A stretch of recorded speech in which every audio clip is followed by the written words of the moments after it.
Hello, friends and family. Another update from Spain. We're in day 5 of quarantine now. It's been another day of roller coaster emotions. I was hoping today things would settle down a bit and I could maybe catch up on some reading or do some other things, but it wasn't to be. And in fact, you might see in the background over there, got my bicycle out from the basement and got out the trainer and was hoping to spin for an hour and get some stress out, but wasn't to be. So anyway, Spain is, I think I mentioned yesterday, in 4th place now in the world in terms of coronavirus cases. I think I mentioned yesterday that we were up to almost 500 deaths.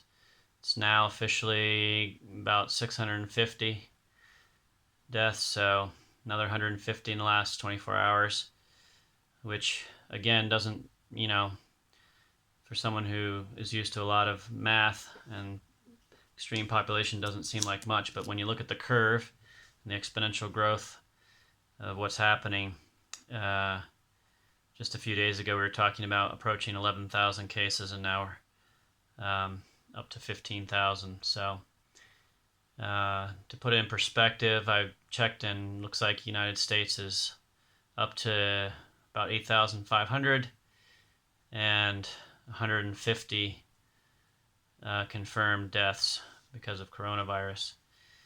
And I guess the first thing I just wanted to say was I had, had some back and forth with some people from overseas in U.S. and I understood that there were some churches that were still trying to decide whether to have meetings or not, church services this coming Sunday, and I just couldn't believe it. I mean, I know people are saying, well, my area doesn't have any confirmed cases, but the thing I want to just emphasize, not from everything just you read and all the health officials and World Health Organization and National Council of Health and all the doctors who are not motivated by some politics or something.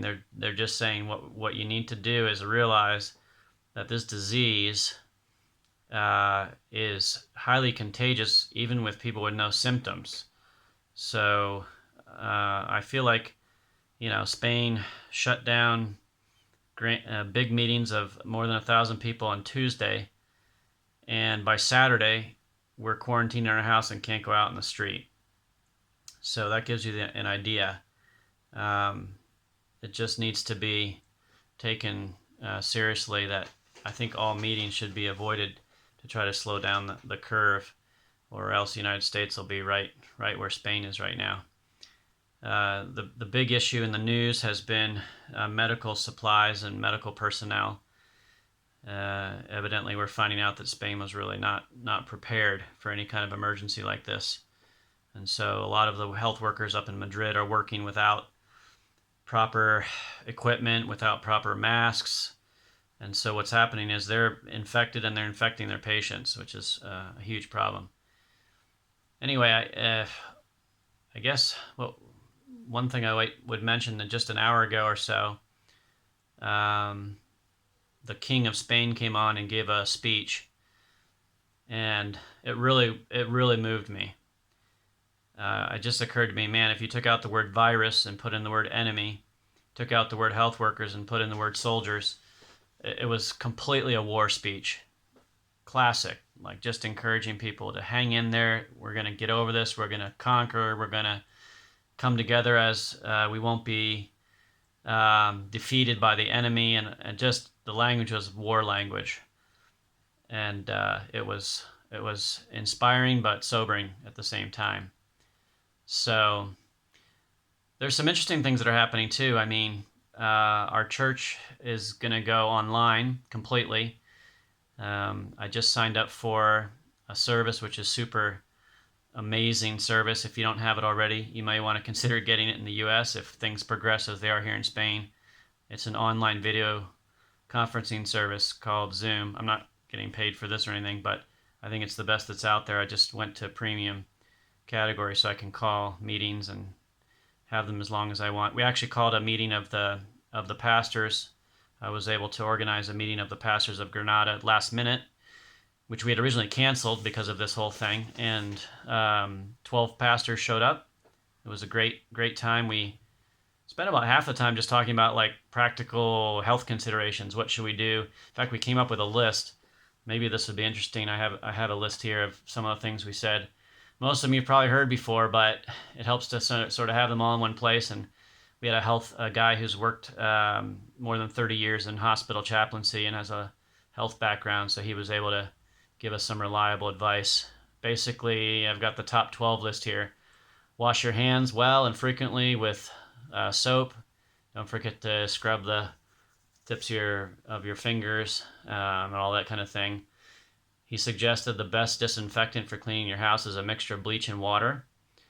Kind of obvious, but it's, praise God for bleach. He said you can also put that in a small spray bottle and spray surfaces, kitchen counter, sinks, metal surfaces. He suggested if you're out and about and you get home, take off your clothes, put them in a bucket by the door, and then wash the clothes. Also to take along a gel with you, antiseptic gel, a little bottle of gel, which he said if you don't have it, if you can't buy it, we're running out of supplies here in Spain, so you can get on YouTube and make it with glycerin and alcohol. There's recipes on YouTube. They're cracking down on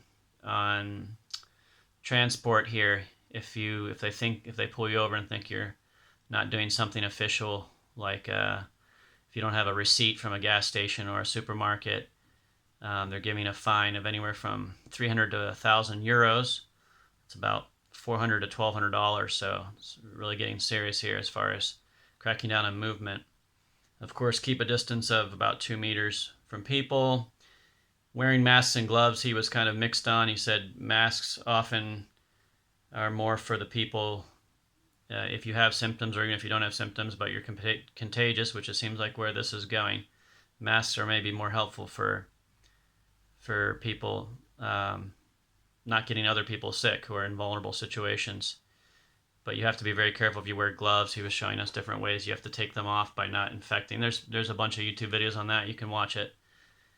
Obviously, only going out for necessary reasons. Two other interesting ones that I hadn't thought of: disinfect your mobile cell phone. Sorry, supposedly 15 times dirtier than your toilet. So get a spray or whatever and don't ruin your phone, but disinfect it regularly. And also the last thing that we mentioned was keeping your fingernails short. Well, I've run out of time. I don't want to make these videos too long, but I thought I'd just mention one thing, because we're really just wrestling, like, should we wear masks when we go out? Should we not? I was debating if this whole thing was a big mistake to shut down our economy with a Spanish friend of mine on the phone yesterday. And I looked out my window, and it just floored me what I was seeing. On the one hand, I see a young Spanish gal walking down the sidewalk, no mask, no gloves, no grocery sack, just out for a stroll, smoking a cigarette, which of course this attacks your lungs, so that's the worst thing you can do. And no any special outfit. And then coming across the street, literally, to meet her was an individual. I don't know whether it was male, female, or whatever, because covered in head to foot in one of those Chinese protection suits, mask, goggles, gloves, booties, carrying their little grocery cart, and it was such a contrast. It just, to me, spoke volumes. Like, we really don't know what we're doing right now, but we're trying to figure it out. So anyway, continue to appreciate your prayers for us as we figure out how to be light and salt here as Christians and as the church, and we'll continue to pray for the U.S. And all of our friends in other places. Thanks.